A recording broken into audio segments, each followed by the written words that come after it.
Shalom, selamat pagi dan selamat hari Minggu. Kami ucapkan kepada seluruh keluarga besar PAUK Bojong Indah yang saat ini mengikuti ibadah online dari rumah masing-masing. Saudara-saudara, sampai saat ini kita terus menikmati indahnya kasih Tuhan yang agung dan mulia. Kita semua tetap dalam lindungannya. Marilah syukuri karya agung yang telah Tuhan nyatakan bagi kita dalam ibadah ini. Jemaat diundang untuk berdiri bersama menyanyikan pujian bagi Tuhan. Kidung Jemaat nomor 18 ayat 1, 3, dan 4. Allah hadir bagi kita.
Ibadah Minggu pagi ini kita tabiskan dalam nama Bapa, Anak, dan Roh Kudus. Amin. Kasih karunia dan damai sejahtera dari Tuhan Yesus Kristus menyertai saudara sekalian.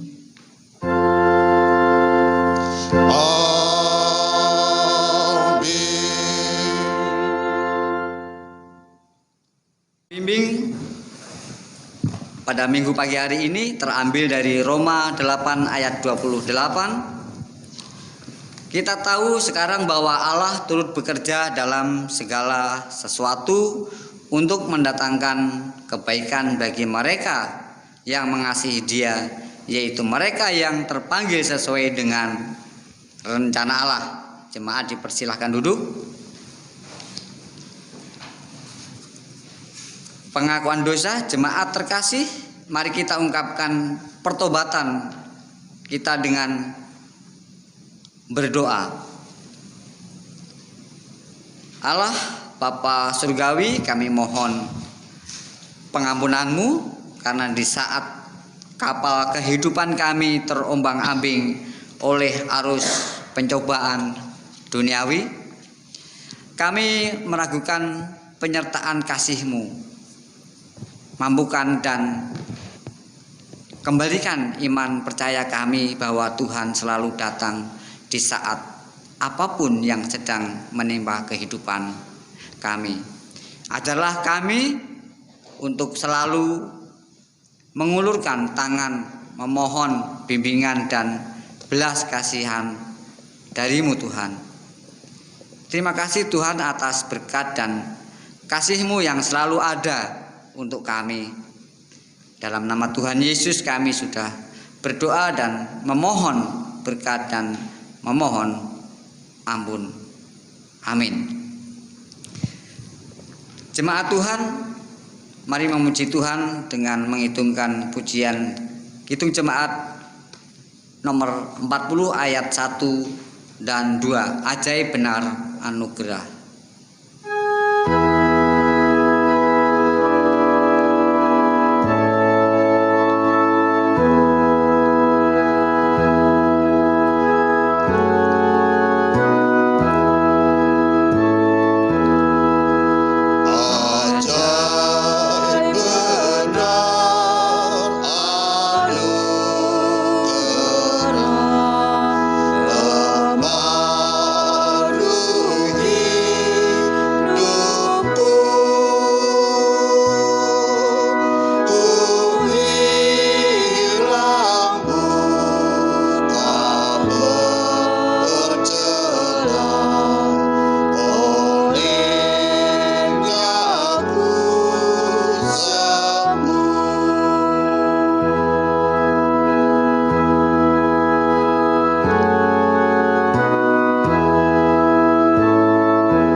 Jemaat Tuhan, setelah kita mengaku dosa kita, maka sekarang dengarkanlah berita anugerah yang terambil dari Roma 3 ayat 23 dan 24. Firman Tuhan, karena semua orang telah berbuat dosa dan telah kehilangan kemuliaan Allah, dan oleh kasih karunia telah dibenarkan dengan cuma-cuma karena penebusan dalam Kristus Yesus. Saudaraku, sebagai pelayan Yesus Kristus, kami memberitakan bahwa pengampunan dosa telah berlaku di dalam nama Bapa, Anak, dan Roh Kudus. Amin. Kita sambut berita anugerah dengan penuh rasa syukur dengan mengkidungkan pujian dari Kidung Jemaat 64 bait 1 dan 2.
Jemaat Tuhan diundang berdiri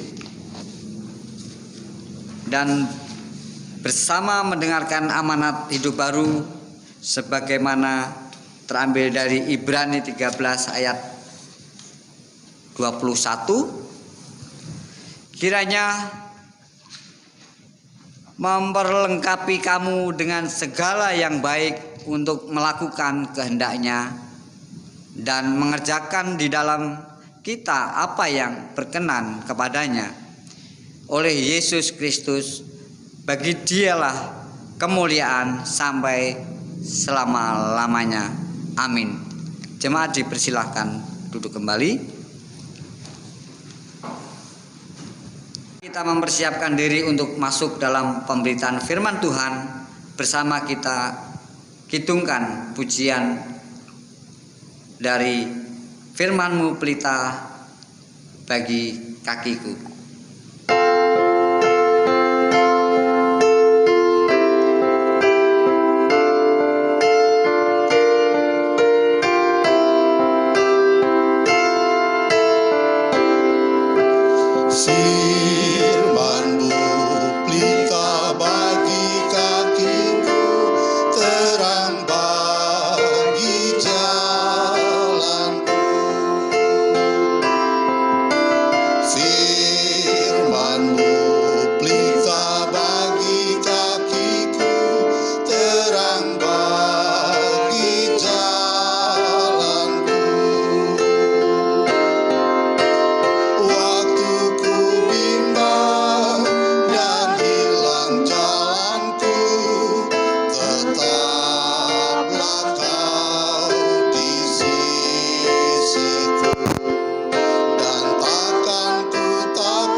Saudaraku, mari kita bersama-sama berdoa sebelum kita mendengarkan firman Tuhan. Kita berdoa. Segala hormat, puji dan syukur kami naikkan kepadamu Tuhan, Allah Bapa kami, yang kami percayai dan sembah di dalam Putramu yang tunggal Tuhan Yesus Kristus. Saatnya Tuhan, di pagi yang indah ini, Engkau telah memberikan kesempatan lagi bagi kami untuk mendengarkan sabda Tuhan. Oleh sebab itu Tuhan, biarlah hanya Roh Kudus saja yang memberikan pengertian dan penjelasan terhadap firman Tuhan yang akan kami dengarkan pada pagi hari ini. Oleh sebab itu juga Tuhan, Engkau mau mengurapi hamba-Mu ini Tuhan, sehingga Engkau melayakkan hamba untuk menyampaikan kebenaran firman-Mu. Serta Engkau mau mengajarkan kami, tidak hanya kami menjadi pendengar firman, tetapi kami juga mau dan mampu menjadi pelaku firman yang hidup di dalam kehidupan beriman kami. Bersabdalah kepada kami ya Tuhan Yesus, sebab kami anak-anak-Mu telah siap untuk mendengarkannya. Di dalam nama Tuhan Yesus kami berdoa. Amin. Saudara-saudaraku, mari kita bersama-sama membuka kitab Kejadian, pasalnya yang ke-29, ayat 15 sampai 28. Kejadian pasal 29 ayat 15 sampai 28. Firman Tuhan, kemudian berkatalah Laban kepada Yakub, "Masakan karena engkau adalah anak sanak saudaraku, engkau bekerja padaku dengan cuma-cuma? Katakanlah kepadaku apa yang patut menjadi upahmu." Laban mempunyai 2 anak perempuan, yang lebih tua namanya Lea dan yang lebih muda namanya Rahel. Lea tidak berseri matanya, tetapi Rahel itu elok sikapnya dan cantik parasnya. Yakub cinta kepada Rahel, sebab itu ia berkata, "Aku mau bekerja padamu 7 tahun lamanya untuk mendapat Rahel, anakmu yang lebih muda itu." Sahut Laban, "Lebih baiklah ia kuberikan kepadamu daripada kepada orang lain, maka tinggallah padaku." Jadi bekerjalah Yakub 7 tahun lamanya untuk mendapat Rahel itu, tetapi yang 7 tahun itu dianggapnya seperti beberapa hari saja karena cintanya kepada Rahel. Sesudah itu berkatalah Yakub kepada Laban, "Berikanlah kepadaku bakal istriku itu, sebab jangka waktuku telah genap, supaya aku akan kawin dengan dia." Lalu Laban mengundang semua orang di tempat itu dan mengadakan perjamuan. Tetapi pada waktu malam diambilnyalah Lea anaknya, lalu dibawanya kepada Yakub. Maka Yakub pun menghampiri dia. Lagi pula Laban memberikan Zilpa budaknya perempuan kepada Lea anaknya itu menjadi budaknya. Tetapi pada waktu pagi tampaklah bahwa itu Lea. Lalu berkatalah Yakub kepada Laban, "Apakah yang kau berbuat terhadap aku ini? Bukankah untuk mendapat Rahel aku bekerja padamu? Mengapa engkau menipu aku?" Jawab Laban, "Tidak biasa orang berbuat demikian di tempat kami ini, mengawinkan adiknya lebih dahulu daripada kakaknya. Genapilah dahulu 7 hari perkawinanmu dengan anakku ini. Kemudian anakku yang lain pun akan diberikan kepadamu sebagai upah, asal engkau bekerja pula padaku 7 tahun lagi." Maka Yakub berbuat demikian. Ia menggenapi ke-7 hari perkawinannya dengan Lea. Kemudian Laban memberikan kepadanya Rahel, anaknya itu menjadi istrinya. Demikianlah firman Tuhan, dan yang berbahagia ialah mereka yang mendengarkan firman Allah dan memeliharanya serta melakukannya dalam kehidupan hari lepas hari. Terpujilah Kristus. Haleluya. Haleluya, haleluya, haleluya.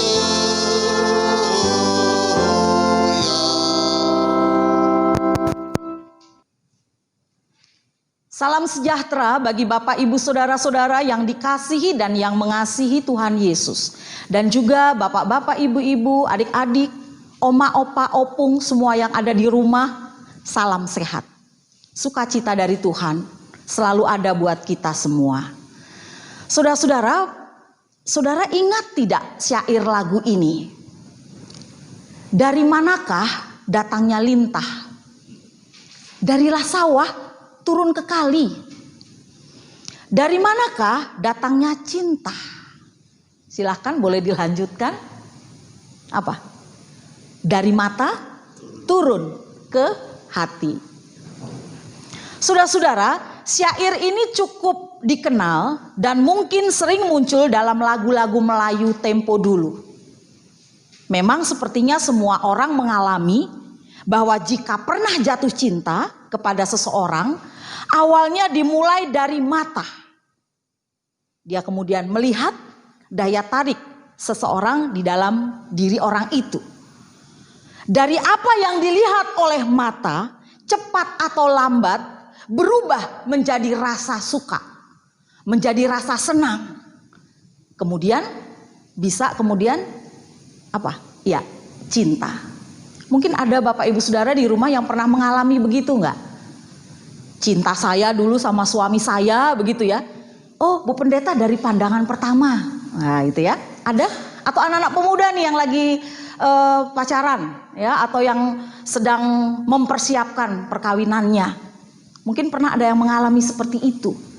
Dari mata turun ke hati. Nah, Saudara, demikian juga dengan Yakub. Dari awal, kita tahu ya, dari awal lewat pandangan pertama dia melihat siapa? Bacaan kita tadi, Rahel. Ya. Jadi jatuh cintanya Yakub pada saat itu cinta pada pandangan pertama. Sudah ada rasa suka, sudah ada rasa senang, sudah ada rasa cinta itu muncul pada saat dia melihat Rahel. Kita lihat dalam bacaan kita, karena apa? Dia suka, dia senang, lalu kemudian dia cinta. Elok sikapnya dan juga dikatakan cantik parasnya. Dia lebih cantik dari Lea. Kita lihat di dalam 18 mulai dari 17. Lea tidak berseri matanya, tetapi Rahel itu elok sikapnya dan cantik parasnya. 18. Yakub cinta kepada Rahel, sebab itu ia berkata, aku mau bekerja padamu 7 tahun lamanya untuk mendapat Rahel, anakmu yang lebih muda itu. Saudara-saudara yang dikasih Allah di dalam Tuhan kita Yesus Kristus, memang Rahel sangat cantik.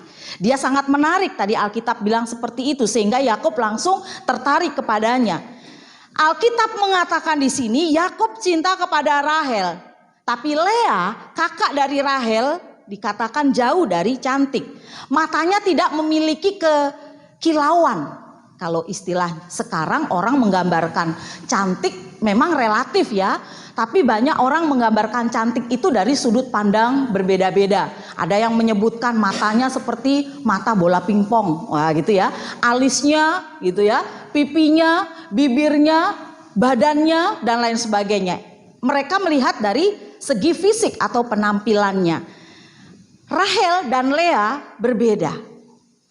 Yang membuat Yakub pada saat itu senang, suka, lalu kemudian jatuh cinta kepada Rahel seperti tadi kita sudah membaca di ayat yang ke-17.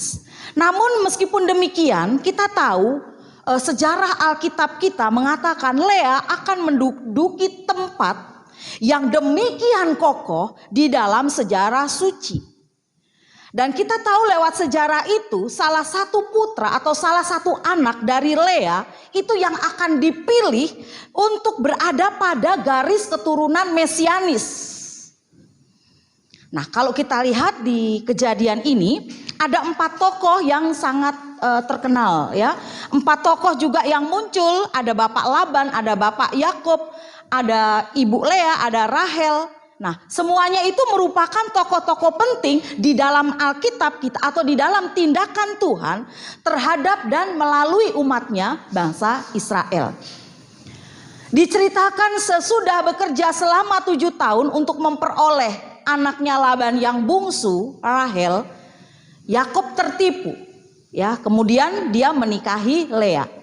Bahkan sesudah pernikahannya dengan Lea, pada saat itu Yakub akhirnya menikahi juga Rahel, anak bungsunya. Tetapi dengan catatan bahwa Yakub harus bekerja lagi 7 tahun lagi untuk membayarnya. Dengan demikian, dalam bacaan kita dan seterusnya ini dikisahkan di sana bahwa Yakub memiliki 2 orang istri yang sejajar derajatnya. Tetapi sejarah Alkitab jelas sekali menunjukkan dari keturunan Lea itu, saudara-saudara, yang justru ya garis keturunan mesianis itu yang justru sampai saat ini kita melihat keturunan Lea lah ya yang diangkat atau yang justru mendapat nama atau peranan tokoh yang sangat penting di dalam Alkitab. Saudara-saudara yang dikasih Allah di dalam Tuhan Yesus Kristus, mungkin posisi Lea pada saat itu sebagai seorang yang tidak tanda kutip ya kurang disukai oleh Yakub. Dia sadar bahwa Yakub semata-mata hanya mencintai Rahel. Tetapi meskipun demikian, posisi Lea dia tetap bertahan dengan harapan bahwa suatu saat Yakub ini atau suaminya ini akan berubah dan mencintai dirinya. Kita tahu saudara-saudara bahwa kehidupan Yakub pada saat itu ada bersama-sama di tengah-tengah kehidupan Laban sebagai seorang tamu. Ayatnya yang ke-14 silahkan lihat. Kata Laban kepadanya, sesungguhnya engkau sedara sedaging dengan aku, maka tinggallah Yakub padanya genap sebulan lamanya. Jadi memang sudah ada ikatan persaudaraan, ikatan darah. Laban ini adalah pamannya. Tetapi ketika Yakub tinggal di sana, dia juga tidak hidup dengan malas-malasan, tidak. Juga tidak menghabiskan waktunya untuk bermain-main atau bersenang-senang. Tetapi dia adalah seorang pekerja keras. Meskipun dia tidak mempunyai ternak miliknya sendiri, dia memberi dirinya pada saat itu untuk melayani pamannya, yaitu Bapak Laban. Seperti yang sudah dilakukannya di dalam ayatnya yang ke-10. Silahkan lihat dalam bacaan kita. Artinya bahwa memang Yakub ini tipe pekerja keras. Tipe orang yang tidak malas, tipe seorang yang rajin, tipe seorang yang mau berusaha, bahkan juga berjuang dengan sekuat tenaga untuk melakukan apa yang patut dia lakukan. Mari kalau kita lihat per teksnya ya, bacaan kita ini di ayat 15 sampai dengan ayatnya yang ke-19, silahkan lihat. Kalau boleh kita renungkan, sesungguhnya untuk apa Yakub bekerja pada Laban?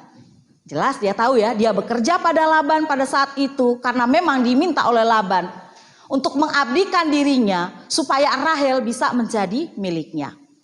Tetapi ayat 20, apa yang dirasakan Yakub ketika dia bekerja selama 7 tahun pada Laban? Jadi bekerjalah Yakub 7 tahun lamanya untuk mendapatkan Rahel itu. Tetapi yang 7 tahun itu dianggapnya seperti beberapa hari saja karena cintanya kepada Rahel. Jadi yang dirasakan oleh Yakub pada saat itu ketika dia bekerja 7 tahun, seolah-olah ayat 20 tadi, ya ayat 20 tadi mengatakan cuma beberapa hari. Bayangkan, 7 tahun bukan waktu yang lama. Ya Bapak Ibu, kita sekarang masih masuk di masa-masa PSBB, katanya diperpanjang begitu ya. Sehingga beberapa gereja masih mengadakan ibadah secara daring, secara online, pakai rekaman seperti hari ini. Di beberapa gereja sudah mulai ada yang live streaming langsung, it's okay. Tapi di beberapa gereja juga yang masih sudah nanti saja tuh ya. Nunggu keputusan dari pusat, kan bilang gitu ya, dari majelis sinodenya seperti apa. Tapi pemerintah is okay. Kalau di daerah saya Kebun Jeruk, masjid di daerah sekitar sudah ada yang mulai buka. Sembahyang di dalam masjid boleh, asal mengikuti aturan protokoler kesehatan dari pemerintah. Jadi gereja beberapa juga yang terdekat di sana sudah mulai buka, termasuk jemaat GPIB Sangkakala. Ya artinya apa Bapak Ibu Saudara? Maret akhir ya, Maret, April, Mei, Juni, sekarang masuk ke Juli. Hampir habis bulan Juli. Maret, April, Mei, Juni, 5 bulan. Terasa lama banget, ya kan? Aduh lama banget, corona kapan habis sih? Ya COVID-19 kapan selesai sih? Vaksinnya kok belum ditemukan? Kita baca, dengar berita di televisi, oh vaksinnya sudah ada, tapi masih mau diuji coba dulu begitu ya. Tapi sudah ada rasa, aduh senang ya, aduh syukur deh, vaksin udah mau ada, nanti mau dijual dan lain sebagainya. Tapi nunggu 5 bulan itu, kalau boleh kita katakan bandingin sama 7 tahun tadi. Yakub, lamaan mana kan gitu. 5 bulan bagi kita sudah terasa lama. Lama sekali ini, 5 bulan, kapan selesainya? 5 bulan dalam waktu yang relatif. Orang bilang, ada yang bilang cepet kok, ada yang bilang lama. Tergantung bagaimana ketika kita menjalani dan mengisi waktu yang 5 bulan itu. Begitu. Persoalannya bukan panjangnya bulan yang kita jalani, tapi bagaimana ketika kita bisa mengisi, memberi arti, memberikan makna terhadap hari-hari dan waktu-waktu yang kita jalani itu dengan sebaik-baiknya. Dengan bersyukur, kita syukuri saja. COVID-19 ini meskipun menyengsarakan kita, membuat kita jengkel, membuat kita sebel, harus pakai masker, harus pakai face shield, nggak boleh jabatan tangan, nggak boleh cipika-cipiki. Biasanya keluar gereja, oi om, tante, bapak, ibu, jabatan tangan, cium pipi kiri kanan. Sekarang nggak bisa lagi. Hindari kerumunan. Biasanya kongko-kongko gitu ya, bakso lewat ada yang traktir. Sekarang nggak bisa lagi. Menjengkelkan, begitu ya. Keluar rumah harus pakai masker. Tanggal 27 kalau nggak pakai masker, kalau di umum kena denda 200 atau 250 ribu tuh. Beritanya begitu ya, di TV saya dengar. Tidak mengenakan. Tetapi apa yang dirasakan Yakub pada saat itu? No. Semuanya enjoy aja, enak-enak aja. Dianggapnya 7 tahun itu beberapa hari. Karena apa? Karena dia cinta. Begitu. Sangat mencintai Rahel. Tapi ternyata Bapak Laban ini dia punya intrik-intrik yang tidak baik. Jangan ditiru ya, kalau intrik yang gak baik jangan diikutin. Intriknya apa? 21 sampai 26. Intrik yang dilakukan oleh Laban kepada Yakub, dan kenapa Laban melakukan itu? Bila saudara dan saya diperlakukan ya oleh Bapak Laban ini, posisi kita misalnya seperti Yakub, kita bisa mencak-mencak, marah-marah. Saya sudah 7 tahun loh bekerja kepadamu, tapi kenapa? Saya minta Rahel kok kamu kasih Lea. Kita bisa marah, bisa berantem begitu kan. Tapi apa yang dilakukan Yakub tidak seperti itu. Dia tetap menerima. Bahkan ketika oke 7 hari tetap aja kamu sama Lea. Nanti kalau kamu betul-betul mau Rahel, ya kamu harus kerja lagi 7 tahun sama saya. Dia lakukan juga. Tetap dia lakukan dengan tulus. Kalau dalam Alkitab kita di sini tidak dikatakan dia marah-marah, ya dia menentang, tidak dikatakan. Dia tetap melakukan semuanya itu. Laban membuat intrik itu karena memang ada maksudnya. Tradisi di sana Bapak Ibu Saudara, kalau kakaknya belum merit, belum menikah, gitu ya, jangan lagi dulu adiknya, kasih kesempatan kepada kakaknya. Makanya intrik seperti inilah yang dipakai oleh Laban. Lea dulu yang menikah, baru kemudian Rahel. Kemudian ayat 27 dan 28. Apakah perjuangan yang harus dilakukan Yakub untuk mendapatkan Rahel yang dicintainya? Mengapa Yakub mau melakukan semuanya itu? Pertanyaannya. Perjuangan Yakub untuk mendapatkan gadis yang ia cintai sungguh tidak mudah, Bapak Ibu Saudara. Di tengah pelariannya, di tengah ketakutannya, dia mengharapkan pada saat itu berjumpa dengan Laban. Dan menjadi satu perjumpaan yang melegakan. Tapi justru pada saat itu berujung pada satu kisah manipulatif yang lain. Dia dimanipulasi oleh Laban. Ya bagaimana akhirnya toh Yakub harus tetap berjuang dengan keras untuk mendapatkan Rahel. Rasa cinta yang tinggi, rasa kasih sayangnya yang begitu besar kepada Rahel, sehingga mampu membuat dia tambah lagi bekerja selama 7 tahun. Dan 7 tahun bagi Yakub pada saat itu adalah seperti beberapa hari saja. Nah, saudara-saudara yang dikasih Allah dalam Tuhan Yesus Kristus, refleksinya apa buat kita semua dari bacaan kita ini? Saya mencatat Bapak Ibu Saudara ada 2 hal. Memang judul yang diberikan kepada saya temanya Allah bekerja di sepanjang sejarah kehidupan manusia. 2 hal yang boleh kita catat refleksinya adalah yang pertama, cinta mengalahkan segalanya. Demi cinta Yakub rela bekerja selama 7 tahun plus 7 tahun lagi tanpa mengeluh. Dan di sini kita boleh belajar tentang arti kesetiaan Yakub. Kesetiaan muncul karena adanya rasa cinta yang besar, ada rasa kasih sayang yang besar, ada perasaan rela berkorban dan tanpa pamrih. Itu yang Yakub lakukan. Refleksi buat kita, ketika kita juga di dalam pelayanan Bapak Ibu Saudara, jika kita benar-benar mencintai Tuhan kita, dan kita benar-benar memang membutuhkan kehadiran Tuhan di dalam hidup kita, maka berbagai bentuk pelayanan, tugas-tugas apapun yang diberikan kepada kita, akan kita laksanakan dengan sebaik-baiknya. Tanpa mengeluh, tanpa mengharapkan imbalan jasa, ataupun juga tanpa mengharapkan sebuah apresiasi apapun. Pekerjaan tugas yang Tuhan berikan kepada kita, kita lakukan dengan tulus hati, dengan ikhlas, bukan karena paksaan. Terpaksa nih karena corona, akhirnya rekaman, begitu kan? Ntar salah diulang lagi, enggak. Ini gara-gara corona nih ya harus, tidak.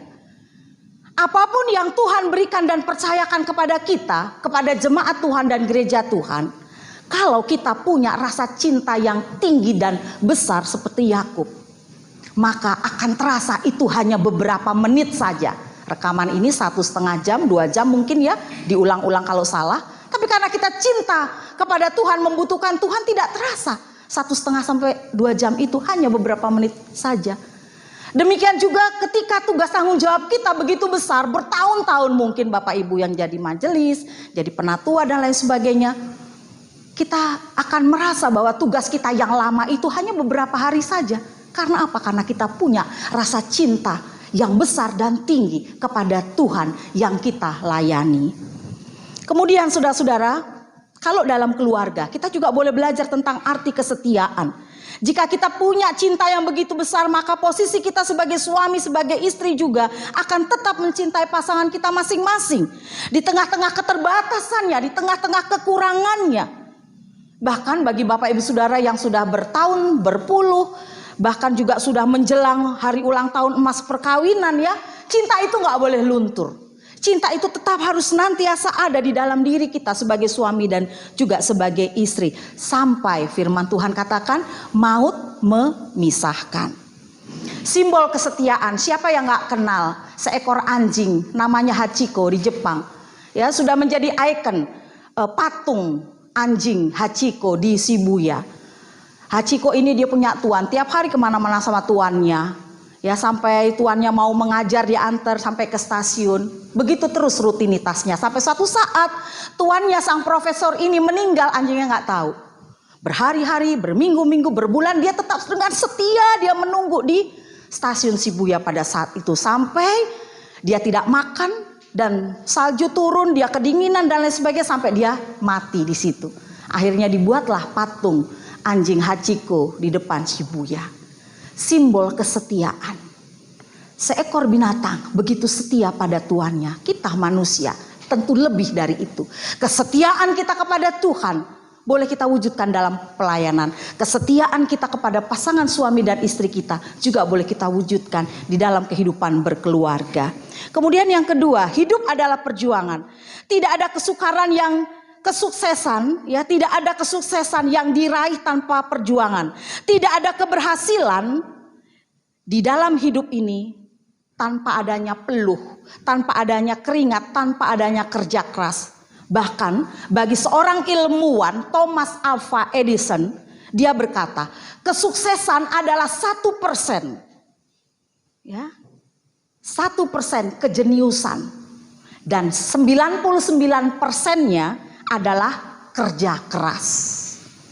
Siapa yang gak kenal Thomas Alva Edison? Kita kenal semua. Salah seorang tokoh penemu terbesar di dunia, bola lampu. Kita semua menikmati hasil penemuannya. Semua umat, gak hanya kita ya yang ada di Indonesia. Dia adalah seorang yang pantang menyerah, tidak pernah berhenti berjuang meski harus mengalami kegagalan demi kegagalan ribuan kali saat dia melakukan eksperimennya. Dan karena kegigihannya itu, Edison pun disebut sebagai penemu yang paling produktif di dalam sejarah. Kita tahu, sekalipun juga saudara-saudara, ya, saudara dan juga saya dalam kehidupan kita ini tentunya juga penuh dengan perjuangan. Perjuangan ketika kita ingin ya hidup misalnya mau sukses, ya harus berjuang. Mahasiswa dia harus berjuang, belajar terus-menerus. Saya sebagai seorang yang bekerja ya, saya ingin juga sukses dalam pekerjaan saya. Tentu saya harus berjuang. Bagaimana saya rajin bekerja, saya juga seorang yang mau belajar, meningkatkan kinerja saya dan lain sebagainya. Karena apa? Saya ingin hidup saya sukses.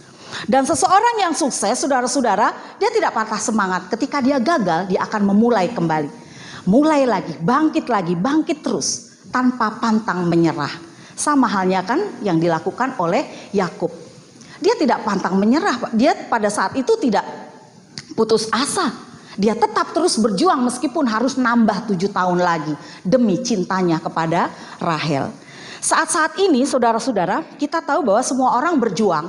Berjuang apa? Berjuang untuk hidup. Berjuang untuk selamat. Ya, kalau tidak nggak mungkin pakai masker. Kalau tidak nggak mungkin kita takut mau pergi ke mall. Nggak mungkin kita takut kalau berkerumun. Karena apa? Takut ntar COVID kali bisa nular saya. Artinya kita ingin hidup, kita ingin sehat. Tapi kita tetap berjuang. Meskipun wabah COVID sampai dengan sekarang ini masih tetap ada, saudara-saudara, kita bisa melihat bagaimana perjuangan orang-orang bahkan yang sudah kena ya positif COVID-19. Kita melihat juga bagaimana perjuangan orang-orang yang kena HIV AIDS. Dia berjuang untuk tetap hidup, punya semangat yang tinggi, ya punya semangat yang menyala-nyala. Artinya dia nggak cuma santai-santai, biarin ntar juga sembuh sendiri, tidak. Perjuangan, minum obat, makan makanan yang bergizi, olahraga, berjemur di panas, itu kan artinya dia berjuang untuk tetap ada imun, kekebalan di dalam tubuhnya. Ada satu perjuangan yang dia lakukan.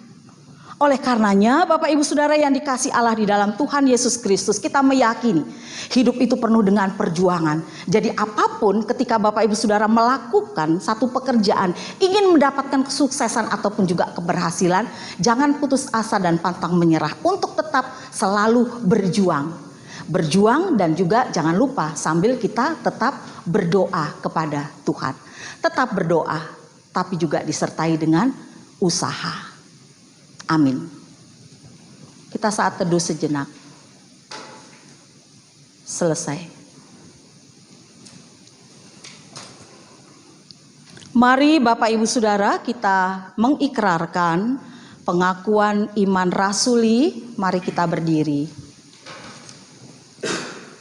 Aku percaya kepada Allah, Bapa yang Maha Kuasa, Halik langit dan bumi, dan kepada Yesus Kristus, anaknya yang tunggal Tuhan kita, yang dikandung daripada Roh Kudus, lahir dari anak darah Maria, yang menderita di bawah pemerintahan Pontius Pilatus, disalibkan, mati dan dikuburkan, turun ke dalam kerajaan maut.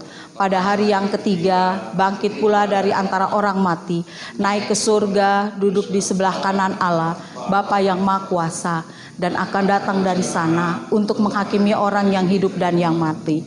Aku percaya kepada Roh Kudus, gereja yang kudus dan am, persekutuan orang kudus, pengampunan dosa, kebangkitan daging, dan hidup yang kekal. Dipersilahkan duduk.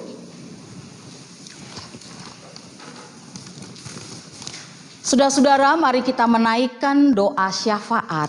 Kita berdoa. Ya Allah Bapa di surga, terima kasih firman-Mu mengingatkan kami arti kesetiaan kami kepada Tuhan yang boleh kami wujudkan itu dalam keluarga dan rumah tangga kami sebagai suami ataupun juga istri. Dan juga kami boleh belajar tentang kesetiaan kami kepada Tuhan yang boleh kami wujudkan dalam pelayanan kami sebagai pelayan-pelayan Tuhan. Seberat apapun tantangan pelayanan yang kami alami Tuhan, itu tidak mematahkan semangat kami untuk tetap berjuang dan juga melayani Tuhan. Masa-masa pandemi COVID-19 ini juga menguji iman dan percaya kami. Apakah kami tetap selalu menjadi anak-anak Tuhan yang tetap setia untuk menghadapi berbagai macam rintangan, tantangan, dan cobaan yang kami alami.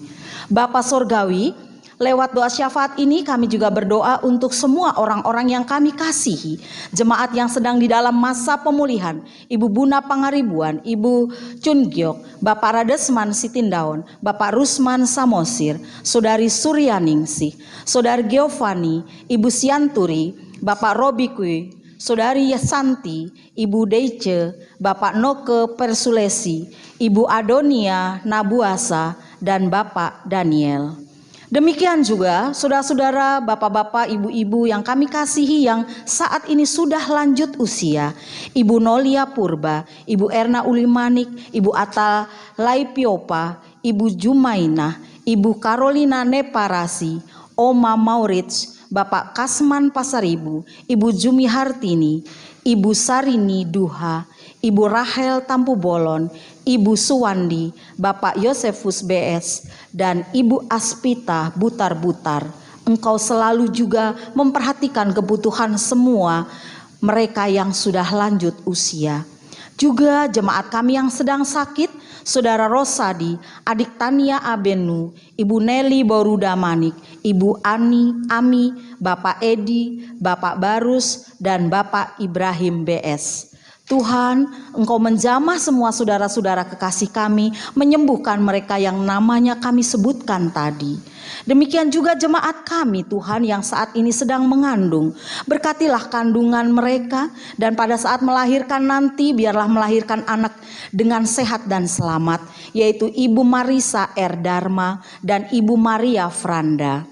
Jemaat-jemaat kami yang sedang dalam pergumulan Tuhan, baik itu ekonomi atau yang sedang mencari pekerjaan, mendidikan anak-anak kekasih kami, bahkan mereka yang merindukan teman hidup mereka, pasangan hidup yang Tuhan telah tentukan yang terbaik untuk anak-anak kami. Tuhan menjawab setiap doa-doa pribadi mereka yang mereka naikkan kepada Tuhan.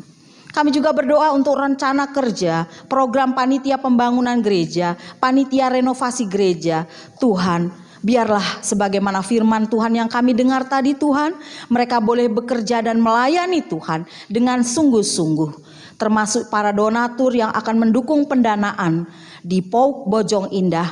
Dan termasuk juga ada begitu banyak agenda program kerja di jemaat kami PAUK Bojong Indah di tahun anggaran 2020, termasuk seluruh pelayanan kami, gembala jemaat, majelis jemaat, pengurus komisi dan para pengurus serta pembina yayasan PAUK serta panitia pembangunan. Tuhan memberkati semua pelayanan kami meskipun kami lewat daring ini Tuhan.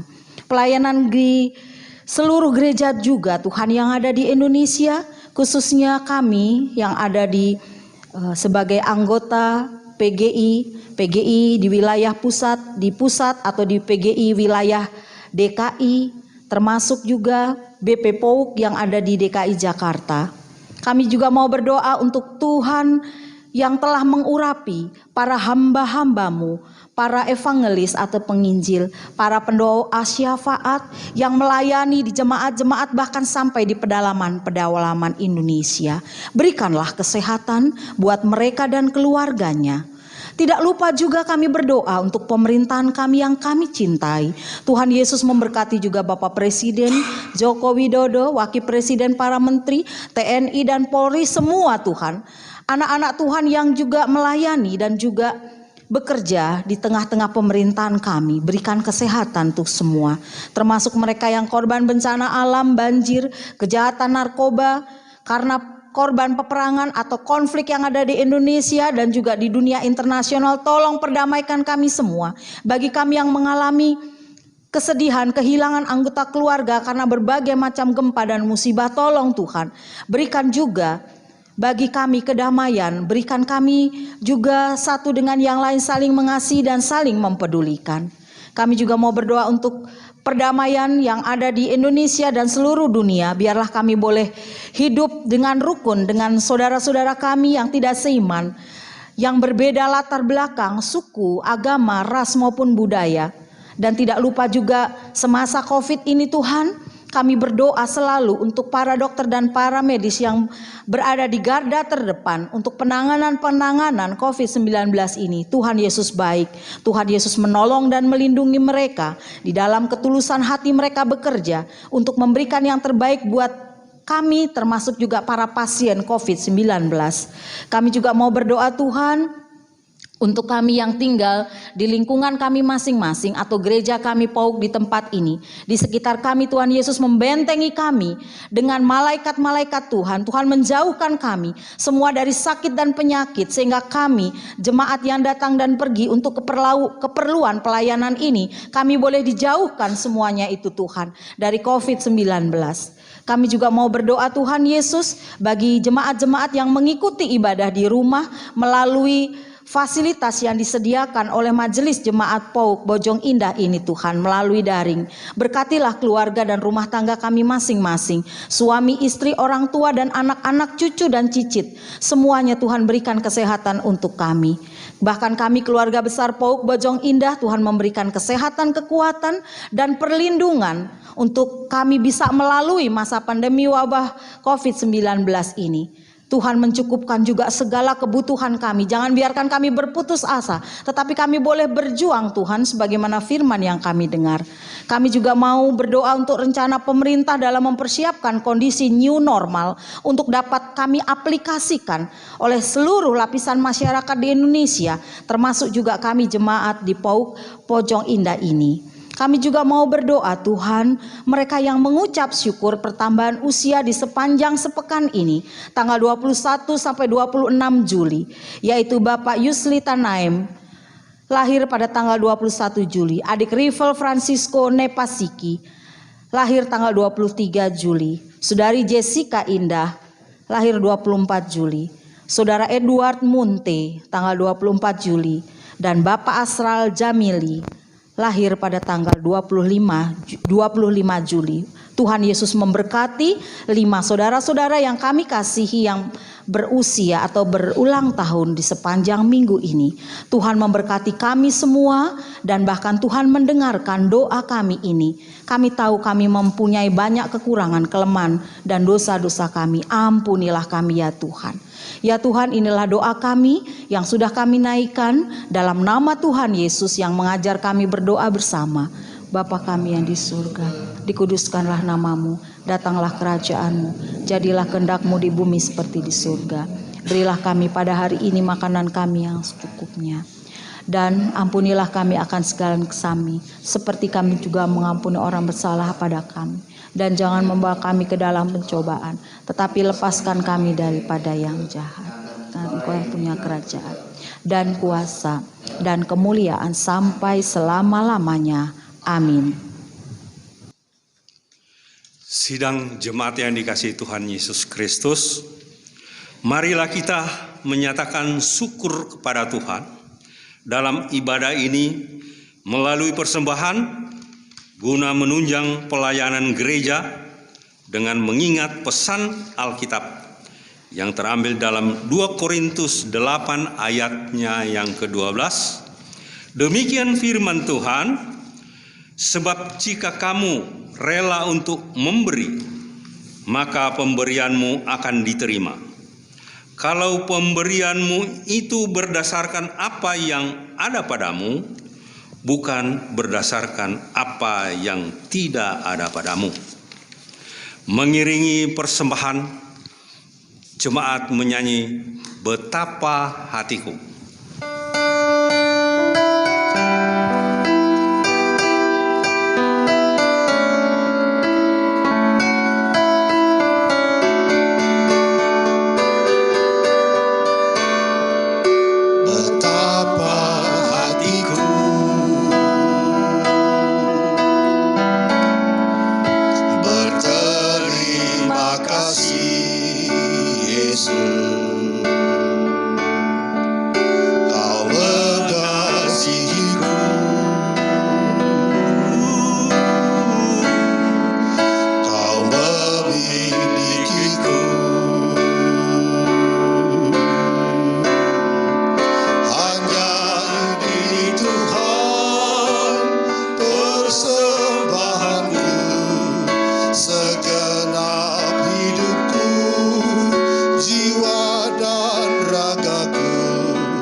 Tuhan, mari kita berdoa.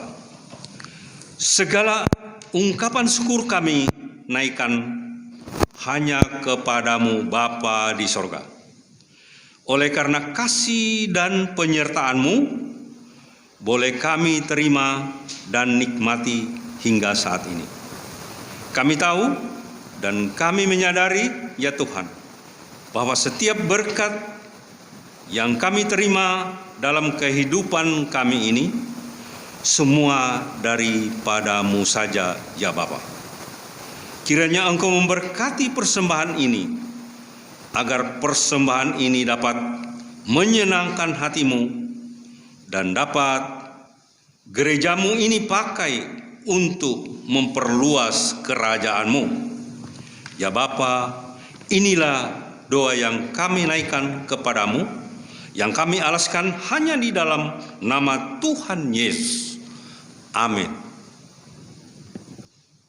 Jemaat terkasih, marilah kita akhiri ibadah kita dengan tetap memantapkan hati bahwa ada sobat yang selalu setia menyertai kita, yaitu Yesus Sang Juru Selamat.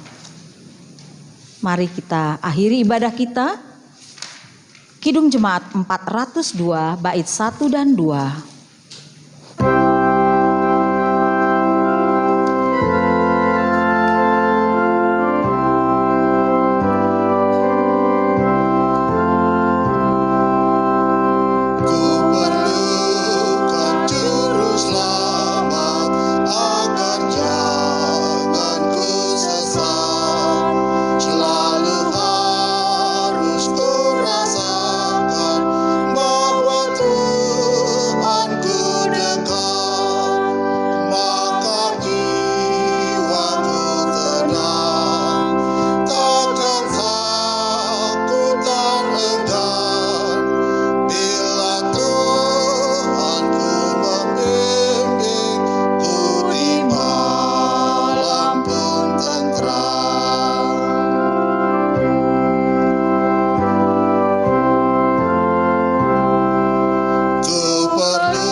Jemaat kekasih Tuhan, pulanglah dalam damai sejahtera dan terimalah berkat Tuhan. Tuhan memberkati engkau dan melindungi engkau. Tuhan menyinari engkau dengan wajah-Nya dan memberi engkau kasih karunia. Tuhan menghadapkan wajah-Nya kepadamu dan memberi engkau damai sejahtera. Amin.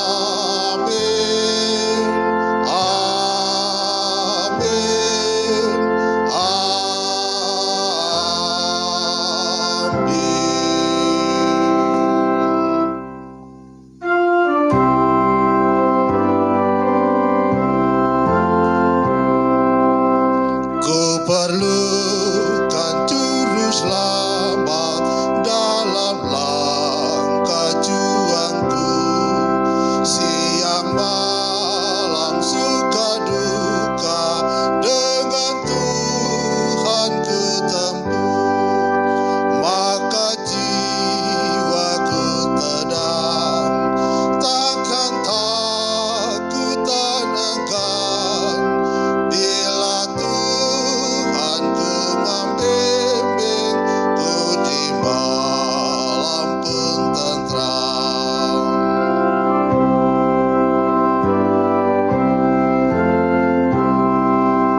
Ku perlukan juru selamat agar ku dibimbingnya melintasi arus Yordan ke negeri bahagia, maka jiwaku tenang, takkan takut dan enggan bila Tuhan ku membimbing ku di malam pun tentram. Ibadah selesai, selamat hari Minggu, Tuhan Yesus memberkati.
menderita dan ku tak berdaya menghadapi semua.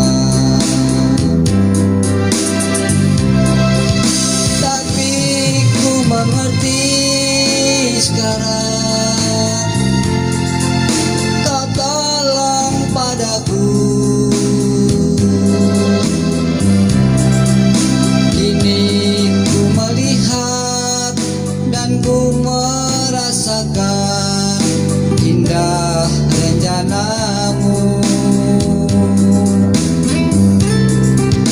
Tapi ku mengerti sekarang, Kau tolong padaku. Kini ku melihat dan ku merasakan indah rencana-Mu.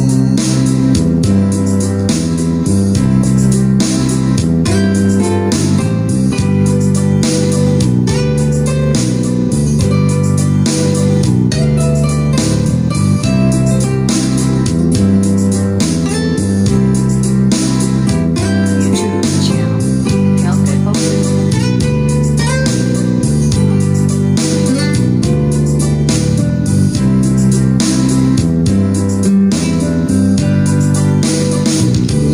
Ku tak tahu berat ku rasakan, hati menderita dan ku tak berdaya menghadapi semua. Tapi ku mengerti sekarang, Kau tolong padaku. Kini ku melihat dan ku merasakan indah rencana-Mu. Tapi ku mengerti sekarang, Kau tolong padaku. Kini ku melihat dan ku merasakan indah rencana-Mu. Kini ku melihat dan ku merasakan indah rencana-Mu.